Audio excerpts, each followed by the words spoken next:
જે પ્રકારે આજે આપના ધારાસભ્ય ચૈતર વસાવાને સજા પડી છે, વનકર્મીને ઘરે બોલાવી અને તેમના પર હુમલો કર્યો અને ત્યારબાદ હવે તેમની સામે જે ગુનો પુરવાર થયો છે તે અંતર્ગત તેમને આજે સજા ફટકારવામાં આવી છે। મહત્વનું છે કે તેમને 7 વર્ષની સજા ફટકારવામાં આવી છે અને તેના પગલે હવે તેમનું ધારાસભ્ય પદ જે છે તે પણ જોખમમાં મુકાઈ ગયું છે તે વાત ચોક્કસ છે, કેમ કે જ્યારે કોઈ ધારાસભ્યને સજા પડે છે તેનું ગુનાહિત કૃત્ય જે છે તે સાબિત થાય છે અને કોર્ટ તેને સજા ફટકારે છે તો ચોક્કસપણે એવો નિયમ છે કે તેમનું ધારાસભ્ય પદ જે છે તેના પર લટકતી તલવાર આવી જાય છે।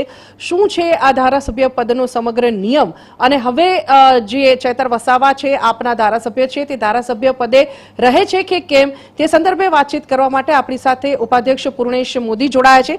સીધા તેમની સાથે જ વાતચીત કરીશું। સર, સૌથી પહેલો સવાલ, જે પ્રકારે અત્યારે ચૈતર વસાવાને સજા ફટકારવામાં આવી છે, શું કહેશે નિયમ? નિયમ બહુ સ્પષ્ટ છે। દેશના એમપી હોય કે એમએલએ હોય એના માટે કાયદો છે, રિપ્રેઝન્ટેશન ઓફ પીપલ્સ એક્ટ। એની સેક્શન 8માં સ્પષ્ટ જોગવાઈ છે કે 2 વર્ષ કરતાં વધુ સજા થઈ હોય એવા કેસમાં એ ધારાસભ્ય હોય કે સંસદ સભ્ય હોય એનું પદ ગુમાવી દે છે, એટલે કે હવે ધારાસભ્ય હોય કે સંસદ સભ્ય રહેતા નથી।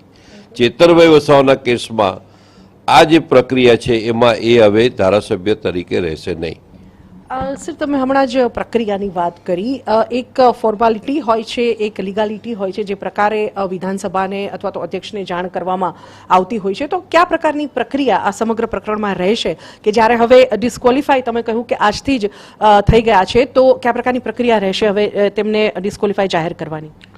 નામદાર કોર્ટના પેપર્સ અને જજમેન્ટ એ ગુજરાત સરકારના લીગલ ડિપાર્ટમેન્ટમાં આવશે અને લીગલ ડિપાર્ટમેન્ટ થ્રુ નામદાર આપણા જે અધ્યક્ષશ્રી છે એ અધ્યક્ષશ્રીને પહોંચાડવામાં આવશે અને ત્યારબાદ એક્ટ મુજબ એનો સજાની કાર્યવાહી થશે।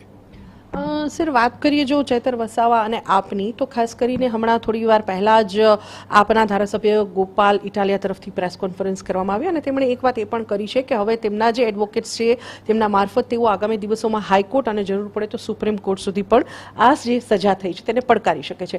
આવા સંજોગોમાં હવે જ્યારે જો એ ઉપલી અદાલતમાં જાય છે અને કોર્ટ તરફથી કદાચ પણ એમને રાહત મળે છે તો કયા પ્રકારનો ફેરફાર આવી શકે તેમના ધારાસભ્ય પદ સંદર્ભમાં?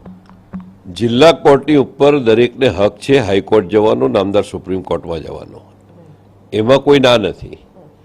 પણ જ્યાં સુધીના જજમેન્ટ છે, આ જજમેન્ટમાં સેન્ટેન્સ અને કન્વેક્શન પર સ્ટે ના મળે ત્યાં સુધી આ કેસમાં એની સજા કાયમ રહેશે।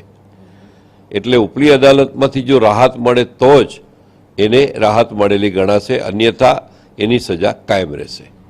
સર, છેલ્લો પ્રશ્ન, જે પ્રકારે એમનું ધારાસભ્ય પદ રદ થઈ ચૂક્યું છે તમે કહ્યું તેમ, પણ મહત્વનું છે કે આગામી દિવસોમાં એ ચૂંટણી લડવા પર પણ એમને કોઈ પ્રતિબંધ આવી શકે ખરો?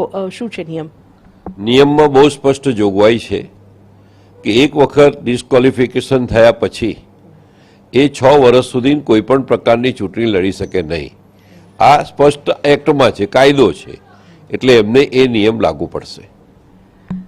તો આ હતા ઉપાધ્યક્ષ પૂર્ણેશ મોદી, જેમણે સ્પષ્ટપણે જણાવ્યું છે કે આજે હવે જ્યારે કોર્ટ તરફથી આવી દેવામાં આવી છે ચૈતર વસાવાને, તો હવે તેઓ આપોઆપ જે દિવસે સજા જાહેર થઈ એ દિવસથી તેમનું જે ધારાસભ્ય પદ છે તે રદ થયેલું ગણાય અને હવે આજથી જ ચૈતર વસાવા જે છે તે ગુજરાત વિધાનસભાના ધારાસભ્ય પદે રહેતા નથી, તેમનું જે ધારાસભ્ય પદ છે તે રદ થયેલું ગણાય। પણ જો આગામી દિવસોમાં ધારાસભ્ય તરીકે અથવા તો જો ચૈતર વસાવા આગામી દિવસોમાં ઉપલી કોર્ટમાં જાય છે અને કોર્ટ તરફથી તેમને કોઈ પણ પ્રકારની રાહત મળે છે, મહત્વનું છે કે તેમને જો સજામાં રાહત મળે છે તો જ તેમનું ધારાસભ્ય પદ જે છે તે પરત આવી શકે છે। અધરવાઇઝ તેમને જો માત્ર જામીન પર છુટકારો મળે, અન્યથા અન્ય કોઈ પ્રકારની રાહત મળે તો પણ તેમનું જે ધારાસભ્ય પદ છે તે તેઓ પરત મેળવી શકતા નથી। આજથી જ તેઓ ધારાસભ્ય પદેથી રદ થયેલા ગણાય અને સાથે સાથે જ મહત્વનું એ પણ વાત કરી ઉપાધ્યક્ષે કે આગામી 6 વર્ષ સુધી તેઓ હવે ચૂંટણી પણ નહીં લડી શકે। જી સોનલ, સમગ્ર માહિતી બદલ આપનો ખૂબ ખૂબ આભાર। તો ચૈતર વસાવા હવે આગામી 6 વર્ષ સુધી ચૂંટણી નહીં લડી શકે તેવું પૂર્ણેશ મોદી દ્વારા જણાવવામાં આવ્યું છે. તો આપણે જણાવી દઈએ કે ધારાસભ્ય પદ અંગે ઉપાધ્યક્ષ પૂર્ણેશ મોદીએ TV13 સાથે ખાસ વાતચીત કરી છે. તેઓએ જણાવ્યું છે કે હવે તેઓ આગામી સમયમાં ચૂંટણી નહીં લડી શકે. 6 વર્ષ સુધી તેઓ ચૂંટણી પણ નહીં લડી શકે. એટલે કે અત્યારથી જ હવે તેમનું ધારાસભ્ય પદ જે છે તે રદ ગણાયું છે.